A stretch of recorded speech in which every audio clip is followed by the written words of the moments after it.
Well, ladies and gentlemen, you might want to put your parking brakes on right now, man. Don't wait. Hide your kids, hide your wives while you're at it, because today we got some Call of Duty gameplay happening in real life, and apparently one of these homies actually prestige while he was in combat in real life. If you're new here, you do not have to like the video, you do not have to subscribe, none of that, but feel free to share. Shout out to the homie Jeremiah. Roll it. On April 17th, 2017, a task force of U.S. Army Rangers were caught in one of the deadliest ambushes of the War on Terror. The Rangers were making their way through a small town in Afghanistan when they were ambushed by a massive force of Taliban fighters who had taken up positions in several different buildings on all sides of the Rangers' positions. The Rangers were now taking fire from all directions and from elevated positions. But thankfully, the Rangers weren't alone for long. Two F-16s and an AC-130 gunship were already in the air nearby and immediately responded to the Rangers' calls for help. The AC-130 gunship and both of the F-16s completely emptied all of their weapons, leveling multiple buildings inside the town and killing numerous Taliban fighters. But the Rangers on the ground were still outmanned, outgunned, and running out of time. So the two F-16s and the AC-130 gunship quickly made their way back to base to get rearmed and refueled so they could make their way back out to help the Rangers. Luckily for the Rangers, at a nearby base, two F-16 pilots, Craig Andrel and Adam Furman, were ready to come to their rescue. Yo, he looks like Mr. Bellin out here, bro. He looks like Mr. Bellin, what the hell? Two pilots had been closely listening to the situation over the radio, anticipating that they might need to get involved as well. And when they heard that the AC-130 gunship had completely emptied all of its weapons, which is almost unheard of, they knew it was their time to get involved. You're telling me that they fired so much that they emptied the entire AC-130? Oh, shit. Say it ain't so. Say it ain't so. Moving. F-16 in Call of Duty, you get that by getting 25 kills, bro.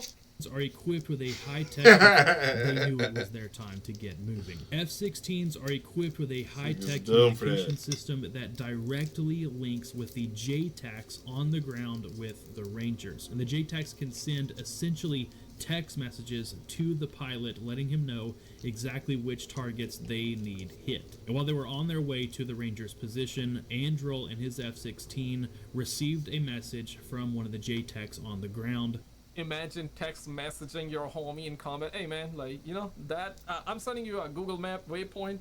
Yeah, that one right there. Yeah, that one. Light it up. Light it up. Light it up, bruh. Like calling for the F-16's biggest bomb, a 2,000-pound JDAM, to flatten a multi-story building full of Taliban fighters. Normally, a pilot dropping bombs wants to see their target before releasing their weapons, both to confirm they have the right target and to be aware of what not to hit nearby. Just to confirm that the JTAC and the pilot are talking about the same target. The last thing you want to do is drop a 2,000-pound JDAM on the wrong building. But in this specific situation, the Rangers were getting absolutely hammered from the target building, and Andrel didn't have time to do one pass by to make sure he was on the right target. So he just trusted the JTAC on the ground and dropped the bomb as soon as he went over the target. And within 8 minutes... Oh man, so this is like, okay, bro, here, bro, I looked twice before dropping like my 2-pound dumbbell, bro. Guys, I don't do 2 pounds dumbbell. I got like 25 pounds. Okay, maybe that is also rookie numbers to some of you out there, and that's fine, man. I'm learning, man. I'm learning. I'm growing, man. I'm growing. I'm working, man. I'm working. Okay, but bro, like, you're gonna drop 2,000 pounds, bro. Like, double check, man. Double check, homie.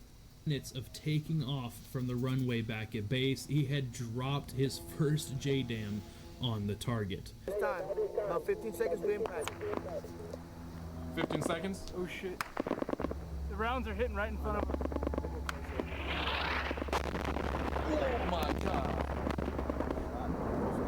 And immediately he heard over the radio, good hits, good hits. The target building was completely flattened along with all the terrorists hiding inside. And from that point on, the F-16s just kept doing pass after pass after pass, dropping everything they had on the Taliban forces. Within minutes of arriving on target, both F-16s had dropped all of their bombs and were left with only their 20mm Vulcan cannon.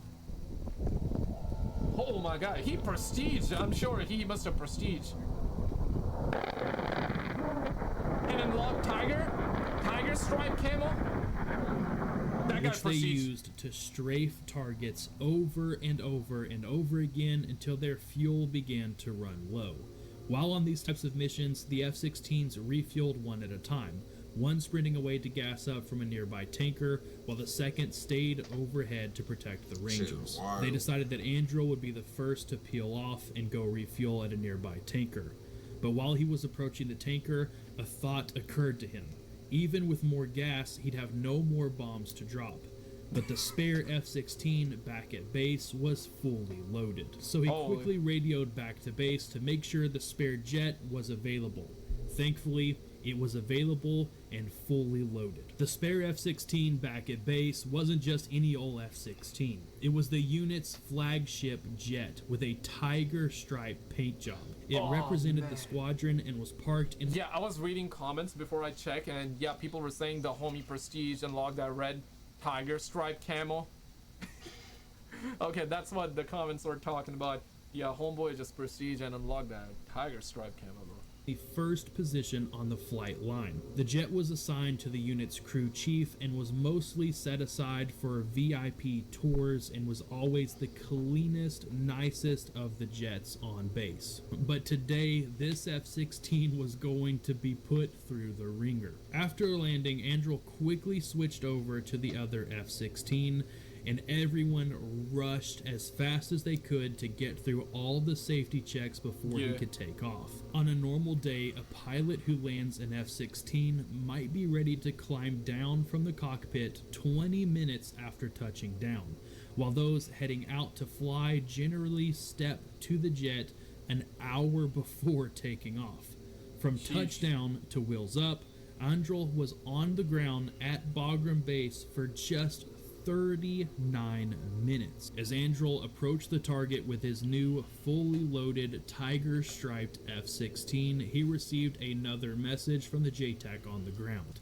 This one was very similar to the first. The Taliban had dug in tight to another large building, and they wanted the 2,000-pound JDAM once again. And once again, without actually seeing the target for himself, Androl dropped the bomb on his first pass over the building. Oh, wrong call. It's coming down. Oh my god! Oh my god! That's just a fucking bomb.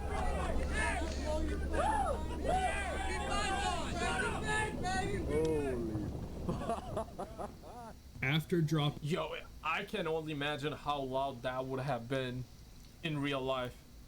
You know, on YouTube video it's like okay, you know, but in real life should have been crazy. That thing would have been crazy. Being the 2,000-pound JDAM on the building, there were still a few Taliban fighters moving around within the rubble. So he passed by a second. Oh, noob tube. Nah, man, come on, don't be noob tubing, man. Was this like pre-Modern Warfare 2 2009 patch or what? I mean, they never patched, actually, so yeah, there's that. Okay, so we got noob tubing happening. Come on, man.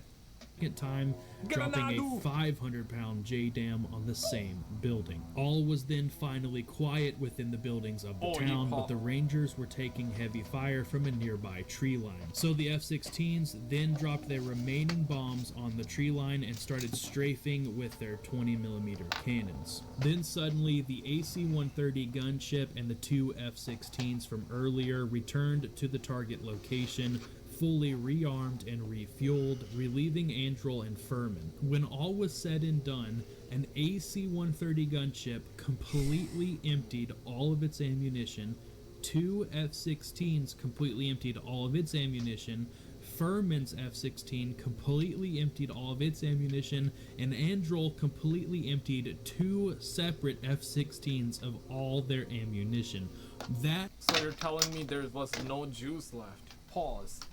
is an unfathomable amount of bombs being dropped on a single town. Needless to say, that was not a good day to be a Taliban fighter. But I hope you guys enjoyed the video. Thanks. I don't know if I enjoyed this video after, bro, crazy. But did you see this video here? That's wild.